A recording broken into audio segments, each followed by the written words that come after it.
Bienvenue dans mon atelier, je m'appelle Denis Fortin puis j'aimerais vous partager ma passion pour le travail du bois. Que vous soyez débutant ou expérimenté, nos capsules s'adressent à tous pour le simple plaisir d'apprendre et de découvrir. Abonnez-vous gratuitement à notre infolette et devenez membre. Vous recevrez chaque semaine nos dernières trouvailles qui alimenteront votre passion dans le travail du bois.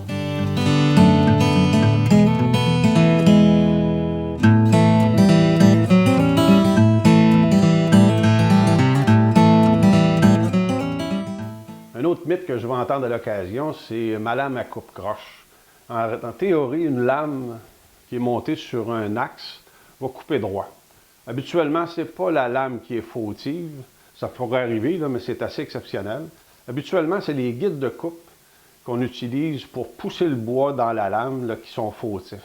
Si on a des guides de coupe qui sont plus ou moins stables, c'est sûr que ça va toujours être très, très difficile là, de couper une pièce de bois parfaitement droite.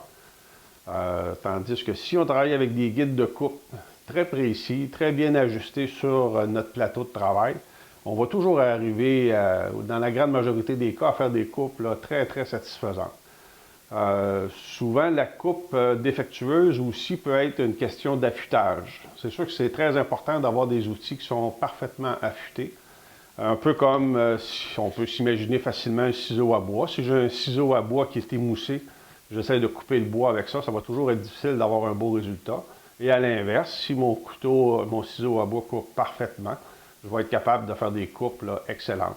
C'est la même chose pour l'ensemble des outils. Assurez-vous de toujours travailler avec des outils qui coupent bien et surtout, assurez-vous d'avoir des guides de coupe qui sont parfaitement ajustés sur vos outils. Dans les prochains cours, moi, c'est ce que je vais vous montrer. Je vais vous montrer comment fabriquer des guides de coupe pour tous les plateaux de travail, tous les postes de travail. Puis, on va se fabriquer aussi des outils de serrage pour maintenir les pièces de bois fermement. Parce qu'une pièce de bois qui bouge le moindrement lors d'une coupe, ça occasionne des problèmes. C'est là, à ce moment-là, qu'on a des coupes imparfaites. Fait que, habituellement, ce n'est pas l'outil qui est fautif, mais plutôt la méthode de travail et les guides de coupe qui sont mis en cause là, lorsqu'on n'arrive pas à faire des coupes parfaites.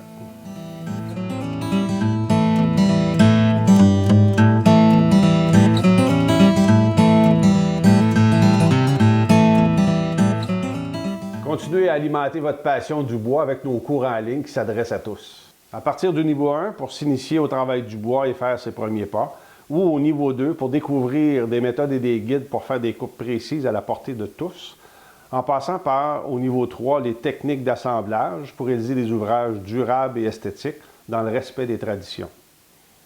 Tous nos cours sont simples et accessibles ou sont offerts directement chez vous. Vous pouvez les consulter sur votre ordinateur, votre tablette ou votre portable, directement dans votre atelier.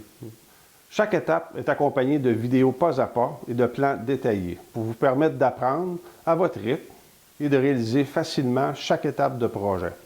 Un peu comme si vous étiez dans mon atelier, je vous montre le travail du bois en toute simplicité, avec des façons de faire accessibles à tous. Bonne passion!